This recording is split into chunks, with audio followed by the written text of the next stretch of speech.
Bug মাদ্রাসার প্রতিষ্ঠাতা, বড় কাটরা মাদ্রাসার প্রতিষ্ঠাতা, এরকম হাজারো মাদ্রাসার মুরব্বী, আমরা যারা আমরা সবাই সব গহরবাগের ফুল। সদস্যা হুজুর আমাদের গোড়া। এই সদস্যা হুজুর রহমাতুল্লাহ আলাইহির কাছে ওই গহরডাঙ্গার ওই পাশে একটা গ্রাম আছে, মধুমতি নদীর উপার, শীতলবাড়ির ভিতরে, গ্রামের নাম আড়িয়বন্নি। সেই কালে আড়িয়বন্নির এক যুবক হুজুরির কাছে কই মাছ নিয়ে আইছে। মুরব্বীকে মনে আছে নাকি জানি না, আমি তো সব যেটুক দেখছি সেটুক ফিরে জ্বালাই ওরার চেষ্টা করতেছি। পুরোনে বাংলা, পুরোনে পরিভাষা সব আমি নিয়ে আসি হজের মধ্যে। এই কলার খোলা যে খালই বানাতো মনে আছে? হ্যাঁ, তো কলার খোলা দুই হ্যান্ডেল বাস দিয়ে কুঞ্চি ভরিয়ে দিয়ে হ্যান্ডেল, মনে আছে নাকি? এমন সুন্দর করে বানাতো, ওর ভিতরে অল্প পানি দিয়ে কই মাছ রাখা যেত। বানানোর খুব টেকনিক ছিল, পানি বেরোতো না। সে সময় তো পলিথিন নাই। তো কলার খুলার ঠুঙ্গে বানাইয়া ওর ভিতরে 1 কুড়ি কই মাছ এনে সদস্যরে দেশে। সদস্যের জন্য আইনি বলতে, হুজুর আমি আপনার জন্য 1 কুড়ি কই মাছ আনছি। হুজুর বললেন, বেটা এই যুবকরা সাবধান। হুজুর বললেন, আমি সদস্য পিসাব, আমারে কই মাছ খাওয়ানো চাইতে তোমার আব্বারে খাওয়াইলে নাকি বেশি হবে। বাপরে, একটা কই মাছ কিনে খাও না, একটা ইলিশ মাছ কিনে খাও না, আর খাজা বাবার দরবারে গরু কিনে নিয়ে যাও লাফাতি লাফাতি, কিয়ামতের ময়দানে তোর এই গরুতি জোড়া লাথি দিয়ে চিৎ করে ফেলাই দেবে। বাপরে, কই মাছ খাও না, যা খাতি চাবে তাই খাবে, যা খাতি চাবে। এসে গেছে একটু কয়ে যাই, আমার মা মারা গেছে 2-3 সপ্তাহ হলো, গত মাসের 27 তারিখে। আল্লাহ, সেদিনও কিন্তু আমার মা মারা গেছে, এই দিন কি মাহফিল করা সম্ভব? সেদিন সেই যশোর দুটিয়া মাহফিল, যে মাহফিল আল্লাহরা যে বসে রয়েছে, জানা যায় শরিক কান্দি দিয়েছে, হুজুর আপনার মা মারা গেছে তো গেছে, বলার কিছু নেই, আমাদের বাড়ি যার কায়দা নেই, যেভাবে যা করবেন করবেন। তাদের এই কান্নাকাটি দেখে সেই রাত্রে দুটিয়া মাহফিল করছি। মা যে কয়দিন বাড়ি ছিল, বেঁচে ছিলেন, বিছানে পড়ে গেছে। আমার মা যেটা খাইতে চাইতো, আল্লাহর ফজলে আমার তৌফিক আছে, তৌফিক অনুযায়ী আমি সেভাবে সংগ্রহ করছি। আর যে কয়দিন বেঁচে ছিলেন, এক আজীব কারবার ঘটে গেছে। শেষ দিক যাই এই গোপালপুর, ফুকরোর এই পাশে গোপালপুর আছে, গোপালপুরের মাছ বাজারে বিকেলে মাছ পটে এক জাইলি আছে, ও পিরাই ফোন দেয় 1 দিন 2 দিন পর পর, হুজুর বড় একটা পাঙ্গাস পাইছি নদীর, 10 কেজি, ওই রেখে দে, 10,000 টাকা রেখে দে। নিছি, এত বড় বড় 3-4 কেজি শোয়া থাকে। আমার মা ছোট্ট হয়ে গেছে, 100 বছর বয়স, পোলাপানের মতো প্যাম্পাস পরায় রাখি, বিছান টিছান নষ্ট করে ফেলে। এই মারে 4-5 খান করে মাছ খাওয়াইছি, মুখে দিলেই খায়, মুখে দিলেই খায়। মা কয় বড় ইলিশ, আমি আসছি বাজার, ওই জালি আমার মধ্যে, হুজুর বড় 1.5 কেজি ওজন ইলিশ পাইছি, রেখে দে। কত দাম? 4,500 টাকা, রাখ। বড় আইল পাইছি 7 কেজি ওজন, রেখে দে। এ সব খাওয়াইছি আলহামদুলিল্লাহ। আমার মারছে বড় পীর আমার কাছে কে? মারছে আবার বড় পীর হয় কে? কোন পীর আমার পেটে রাখে নাই, কোন সাউরি আমার পেটে রাখে নাই, মারছে আবার বড় কে আছে? কতক্ষণ সদস্য হুজুর রহমাতুল্লাহ আলাইহির কাছে কই মাছ নিয়েছে। সদস্য কয়, বেটা আমার চাইতে তোর বাপ বড় পীর, এই মাছ খাওয়া গিয়ে বাপরে। যুবক, যতদিন ইনকাম করতে পারো, বাপ একসময় ইনকাম করতে এখন পারে না। অনেক কিছু মনে চায়, নিজের হাতে টাকা নাই বিদায় কইতে সাহস পায় না। তুমি হিংস্র মিজাজে বাপের সামনে আসো, নো, বাপের সামনে আসবা এমন ভাবে মিষ্টি ভাষা, আব্বা আপনার কি কিছু খাইতে মনে চায়? আব্বা আপনার কি কিছু মনে চায়? যা মনে চায় তাই জিজ্ঞেস করবা। কিতাবে পড়েছি, কোন কিতাবে তা ভালো করে স্মরণ নাই, এক যুবক একটার মধ্যে একটা ডুয়ে গেল, মনে রেহেন গুড়ার দিক যাতে যাই জায়গা মতো চলে যেতে পারি।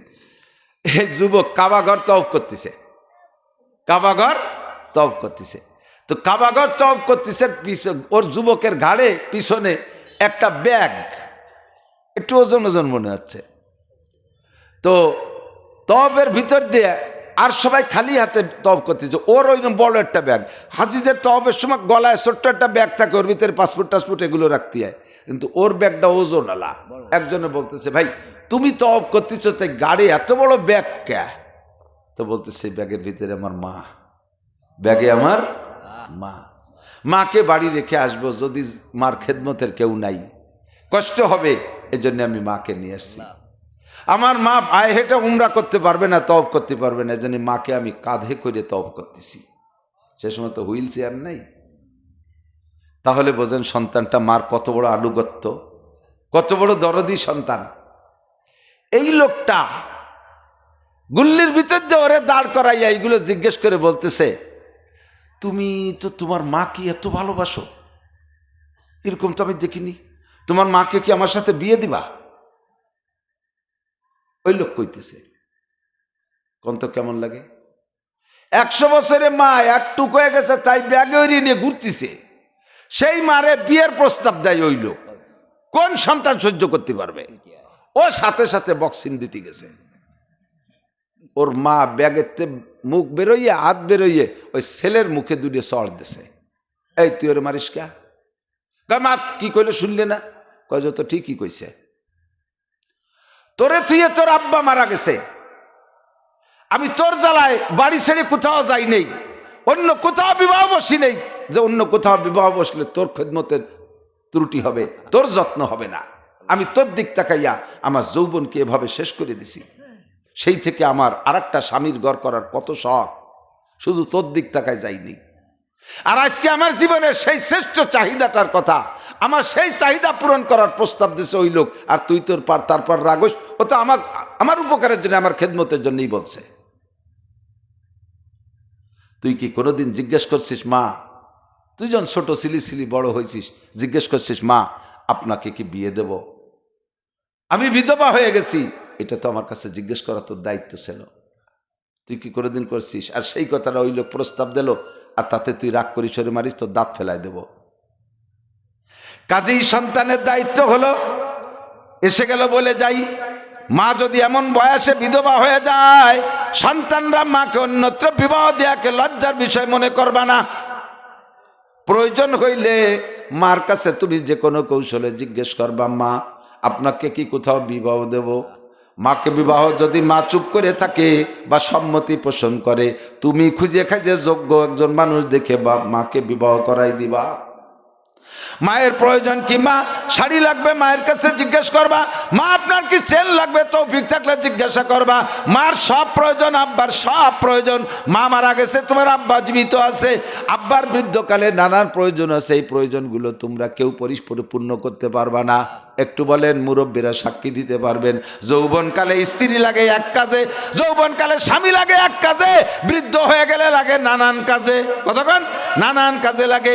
এই নানান কাজগুলো তোমরা ছেলেরাও করতে পারবে না, মেয়েরাও করতে পারবে না, আরে বিটার বউরাও করতে পারবে না, এটা একমাত্র স্ত্রী ছাড়া পারবে না। আর তোমরা তো মনে করতেছো আর একটা মহিলা ঘরে এনে দিলে বৃদ্ধকালে যদি আবার দুটো ফুটে পড়ে, সে আমাকে সম্পদের ভাগী হবে। এই নিয়ে তোমরা চিন্তায় বাপরে কষ্ট দিয়েছো মরণকাল পর্যন্ত। ওই বাপ যদি তোমাদেরকে ক্ষমা না করে, তোমাদের ভেস্তে যাইতে খবর আছে। কি হবে? সম্পত্তি কি হবে? আব্বা আমার আসল কথা বলেন, হুকুকুল আবওয়াইন, আব্বা আমার হক, এ জায়গা আপনাকে লক্ষ্য রাখতে হবে। এসে গেল বলে গেলাম থানবীর সদস্য বুজুর রহমাতুল্লাহ আলাইহে। এবার যুবকরে বলছে, যুবক আমার মতো 100 সদস্য প্রে কই মাছ খাওয়ানোর চাইতে তোমার আব্বারে খাওয়াইলে বেশি নাকি হবে। বাবা মাছ কটা ঢাইলো না, বাড়ি নিয়ে যাও, তোমার আব্বারে খাও। যুবক কয়, হুজুর আমার আব্বাই আপনার মুরিদ, আব্বা আমারে অর্ডার করছে 1 কুড়ি কই মাছ সদস্য প্রে খাওয়াবি। আইরবুন্নির বড় বিল, কুদাইলের বিল, এই কুদাইলের বিল বড় বুক লাল লাল কই মাছ নিয়ে হুজুরে খাওয়াবি। তাই হুজুর আমি অনেক কষ্ট করে গুছাই গাছাই নিয়ে আসছে, আব্বাই পাঠাইছে। কয় তয় দাও। সে সময় তো যে সিলভারের ডিশ ছিল, বল ডিশ কইতো, ডিশ একটা দিয়েছে, এর মধ্যে ডালো, তো কড়কড়ায় ঢালিয়ে দিয়েছে। আর কই মাছ, তাজা কই মাছের স্বভাব কি, একটা সোডা উন দেয় না, একটা ক্যারকেরি দিয়ে পরে আস্তে আস্তে শান্ত হয়ে যায়, কাইতে শুয়ে পড়ে। প্রথম চারে একটা কেরাবেরা দেয়, তো কেরাবেরা দিয়ে সোডাউন দিয়ে সব কই মাছ শান্ত হয়ে গেছে। 10টা কই কানে বাইয়ে দক্ষিণ দিক পড়িয়ে গেছে।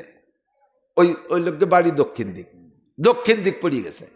ওই 10টারে উঠে থুইছে ডিসির মধ্যে, আবারও 10টা পড়ছে, আবারও উঠেছে। এবার সদস্য লক্ষ্য করতেছে, দেখি কোন 10টা পড়ে। এবার উঠানোর পরে দেখে সেই 10টাই পড়ছে। এবার সদস্য কয়, মিয়া সবগুলো কই শান্ত হয়ে গেল। এই 10টা কই ওদিক কেন পড়লো? পড়লো তো পড়লো, 3 এবার দক্ষিণ দিক পড়লো কেন? অন্য কোনো দিক পড়লো না কেন? সদর সাহেব যখন এই লুকমা দিছে, ওর সেই বেদের কথা ওর স্মরণ হয়ে গেছে। সদর সাহেবের জিজ্ঞাসার পর ও বসছে যে সদর সাহেব আল্লাহর ওলি, হয়তো বা আল্লাহ পাক জানাই দিছে, এই জন্য ধরিয়ে ফেলাইছে। তখন ও আর গোপন রাখে নাই, মিথ্যে কথা কইলে কয় যে হুজুর আব্বা কইছে যে সদর সাহেবের 1 কুড়ি কই মাছ খাওয়াবি, তো যা আমাকে জালে যা বাচ্চা তাতে কুড়ি পড়ে না, পরের আর একজনের জালেতে 10টা কই চুরিয়ে নিয়ে আনছি।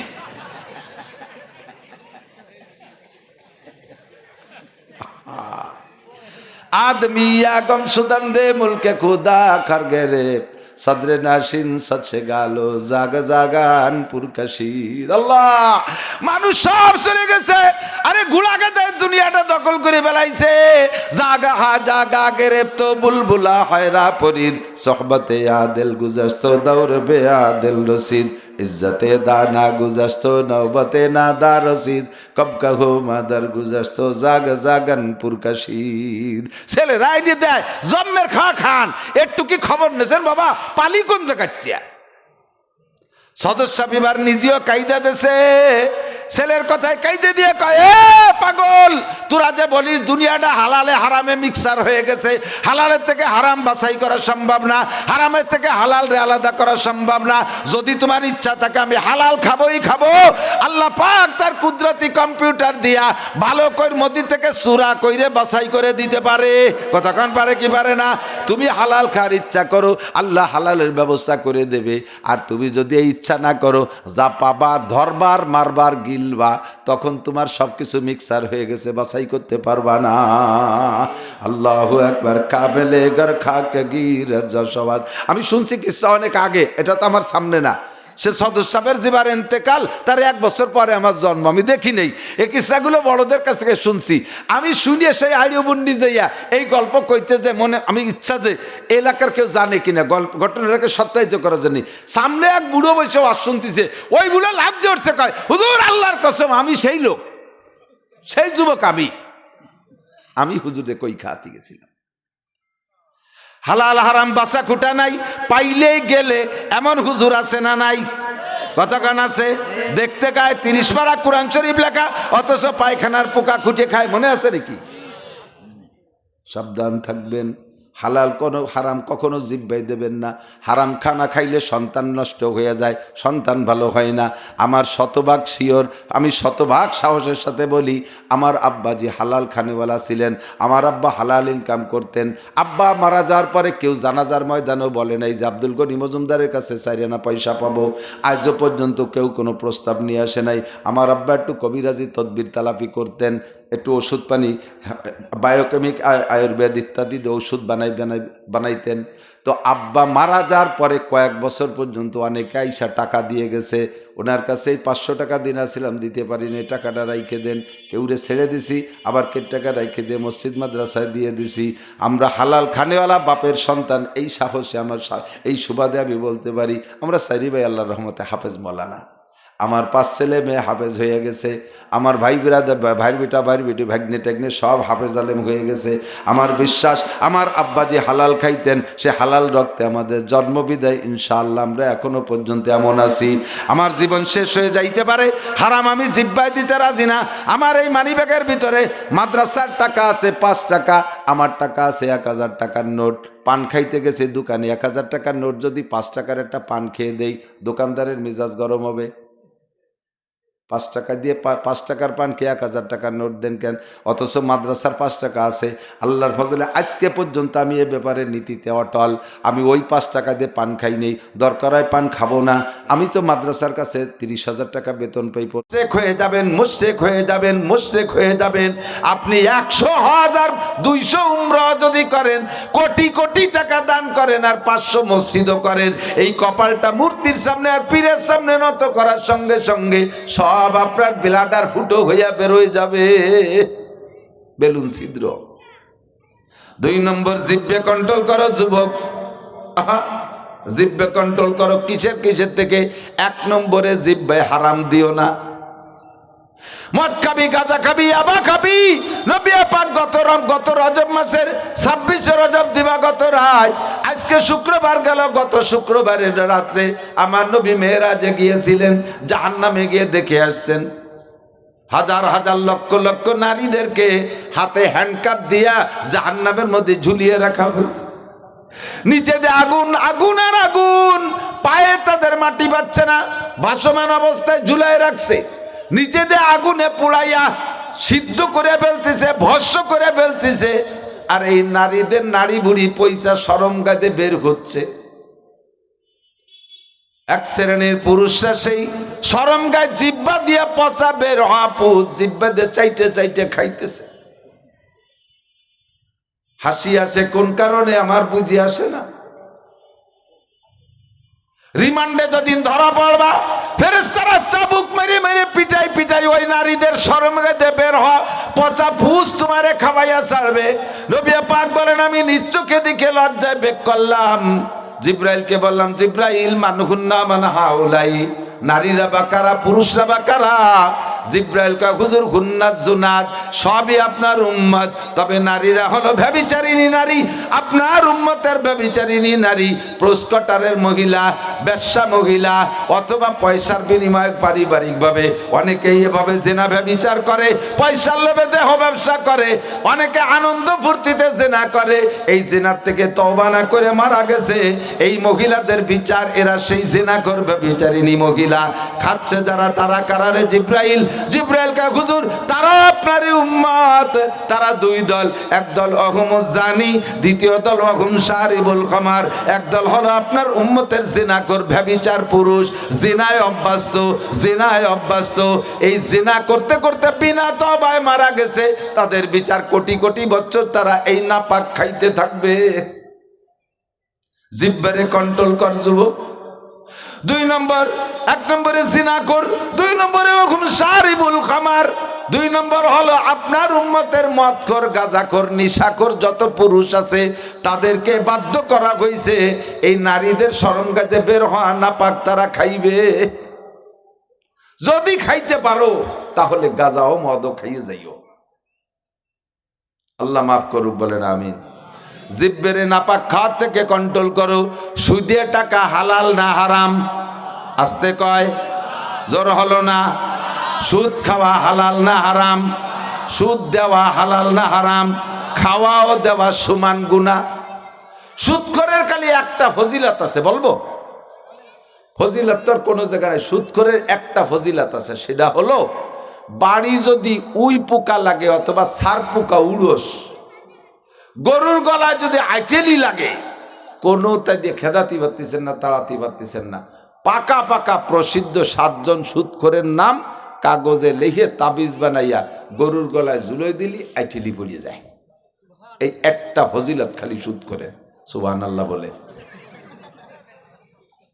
আল্লাহ, ঘরের কোলায় ঝুলোয় রাখলি, ঘরের থেকে উই পোকা সার পোকা চলে যায়। এই পোকারা ওই নামের গন্ধে বমি হচ্ছে চলে যাও। ও কপাল, এদিকে শয়তানের চাইতে বড় গুরু এসে ঝুলিয়ে দাঁড়াইছে এনে। আস্তাগফিরুল্লাহ। মুরব্বীরা কন এদানিং কালে পোলা পান্ডা সার পোকা চেনে না। সার পোকা শুনলি মনে হয় মাস্টার পোকা। সার মানে মাস্টার, উড়োস উড়োস। সার পোকা মানে কি? উড়োস। আগেই খাট, জলচকি, চেয়ারের ফাঁক, ল্যাপের কোনা, বালিশের কোনা, খেতার কোনা, মশারির কোনা, কি পরিমাণ সার পোকা ছিল না? না মারিয়ে ঘুমানো যেত না। রাত্রি মারতে মারতে হাতে উড়োইসে গন্ধ হয়ে যেত। আবার ওর পায়ে মখমল লাগানো, আটলি টের পাওয়া যায় না, গায়ে দিয়ে বিড়বিড় করে আটতিছে টের পাওয়া যায় না, কামড় দিলি বোঝা যেত, হুলি উঠত। ভ্যারাইটি কিসেমের সার পোকা। আর মুরগির ঘরে তো অকাতরে থাকতো, ঠিক না? এখন কি আসছে সেই সার পোকা? নাই। গেল কোন জায়গা? সব হিজরত করে ইন্ডিয়া, ইসরায়েল ওই দিক চলে গেছে। এক ঘরে 7 জন সুদখোরের নাম জুললি, যদি সেই ঘরে উড়োস না থাকে, বাংলাদেশের নেতাই সুদখোর। সারা হাড়ে নাড়ে রন্দে রন্দে সব জায়গা সুদে কারবার, বাড়ি বাড়ি সুদে কারবার, সব জায়গা সুদ, সুদ আর সুদ। কথা বলেন ঠিক ঠিক না? সুদখোর আর সুদদাতা আমিও আপনিও সবাই হয়ে গেছি। সার পোকা উড়োসে কয় তোরা থাক, আমরা যাই। এই আমাকে থুইটে চলে গেছে। সারপোকা এই সুদের একটা ফজিলত আমরা পাইছি, আর কিছু না, ঠিক কিনা?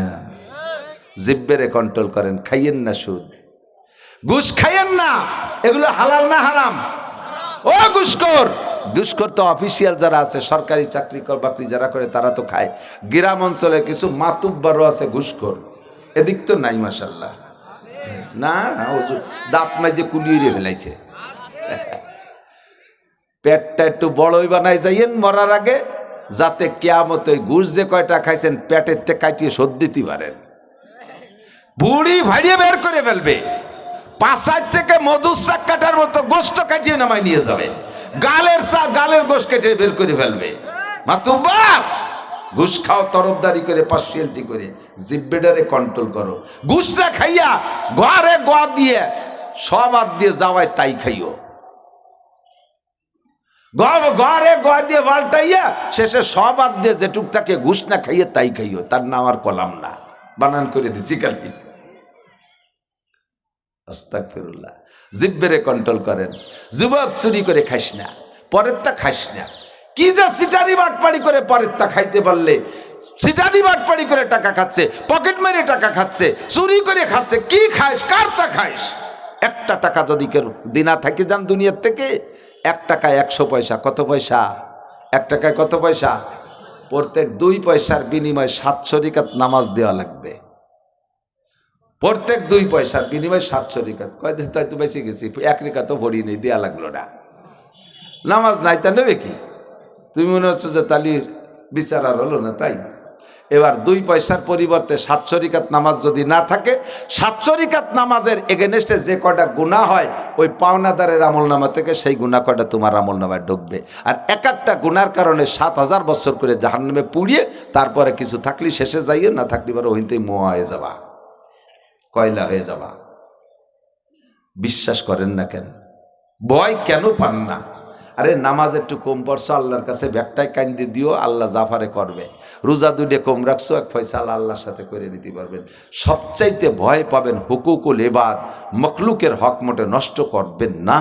পায়ে ধরিয়ে বলে যাই, মখলুকের হক নষ্ট করেন না। কেউ একটা গালি দিয়ে যাইয়েন না, ওই গালির বিনিময়ে নেকি কাটবে। একটা অনার্থক থাপ্পড় দিয়ে যাইয়েন না, তার কারণে নেকি কাটবে। অ্যাঙ্গেলে বেকা কথা কয়ে মনে একটু কষ্ট দিয়ে যাইয়েন না, জিব্বেটারে একটু কন্ট্রোল করেন, কথাটারে হেফাজত করেন। গিবাত করে যাইয়েন না। আমি আপনাদের আবার গিবাতের সুযোগ দিছি আমার ব্যাপারে। এদিক থাকেন, সুন্দর এসে গেছে। আমার যদি কোনো দোষ জানা থাকে, যেটা আমার সামনে বলতে লজ্জা পাচ্ছেন, আমার আড়ালে বলবেন, আমার আড়ালে এটা বলবেন। এর নাম হলো গিবাত। এর নাম কি? যেটা আমি দোষ করছি হুবহু এই দোষ আমার আড়ালে বলার নাম গিবাত। এই নড়াচড়া পরিষ্কার খালি মুড়া মুড়ি ওর বিতাই এখানে বৈশিস গিয়ে তিরে গিয়ে। আমি হলো মাদ্রাসার শিক্ষক, ছাত্রদেরকে পড়াই, সামনের পর মুড়ামুড়ি করলে পড়াতে পারি, দড়িয়ে ধুলাই শুরু করে দিই। এবং মহলানার ক্লাসের ছাত্রকে পড়াই, বারো ইয়া করে শোয়াই ফেলাই দিই বিটা ছাত্রকে। আর তোকে মতো কুচোকে মারতে সময় নেই আমার, জায়গা বিশেষ মেরিয়ে বসে। আল্লাহ হুকুকুল ইবাদ, মখলুকের হক, গিবাত বলছি না? আপনারা আমার কোনো দোষ জানা থাকলে আড়ালে একটু বলবেন তো ইনশাআল্লাহ। আমি তো অনুমতি দিচ্ছি, গিবাত টুকু করেন। কেন দিলাম? আমার একটা সহজ ইনকাম।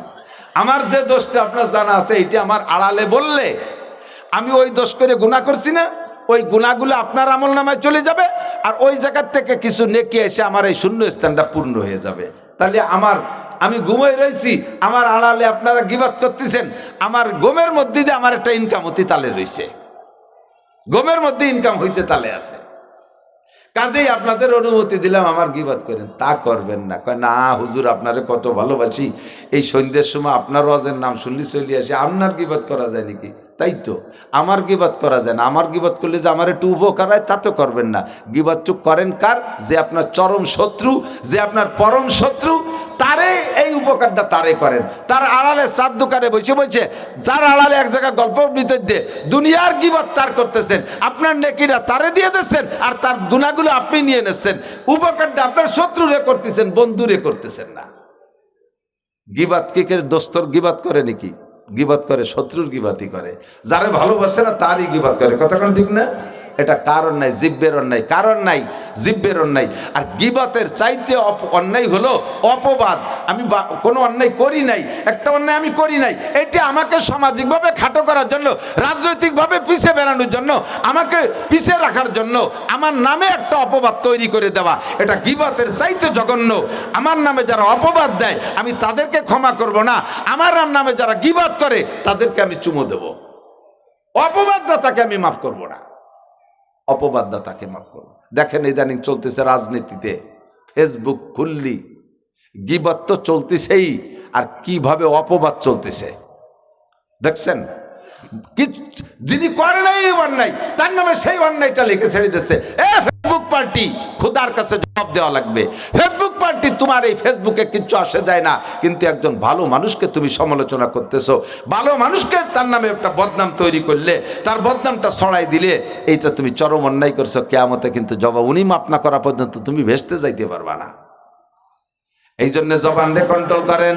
অকথ্য ভাষায় গালাগালির থেকে যুবক জবানরে কন্ট্রোল করো। ফাহেশ ভাষা বলো না। জিব্বের মালিক আল্লাহ, আল্লাহ পাক যে কোনো সময় তোমার জিব্বেটা টান দিয়ে ছিঁড়ে ফেলাই দিতে পারে। জোরে বলেন পারে কি পারে না? জিব্বে ছিঁড়ার জন্য মুখ থেকে ফেলে দেওয়া লাগবে না, মুখের মধ্যে জিব্বে থাকবে, জিব্বের কার্যক্রম শেষ হয়ে যাবে, আর কথা বলতে পারবা না। জবান স্টক করে, ব্রেন স্টক করে পড়ে থাকবা, খালি জিব্বেতে নালাবার আউমাউ খাউমাউ করবা, কথা বলতে পারবা না। এটাই হলো জিব্বে ছিঁড়া। এখন তোমার ক্ষমতা আছে, সুস্থ আছো, যা তা বলে বলা বকাবকি করতেছো, বউরে বকতেছো। খুব সতর্ক।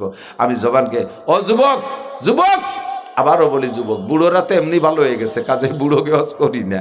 প্রত্যেক বক্তার টার্গেট হলো যুবকরা, কারণ বুড়োরা সিংহের মতো শক্তি সাহস সব হয়ে গেছে, গত কোনো মতে আসবে সে আসি ভাই খ্যাকশিয়ালের মতো। বুড়োরা সব দুর্বল হয়ে গেছে, হাঁটুর বল শেষ, চাকা একটা পাংচার হয়ে গেছে, ঠ্যাং একখান কবরে চলে গেছে। এই জন্য বুড়োকে আর আমার ভালো করা লাগে না। যুবকদেরকে বলবো, কোনো নেতার পালাই পড়া, দলের ক্ষমতা বলে, এই স্থানীয় পালা বলে, কখনো বেয়াদবিমূলক কিছু করবা না।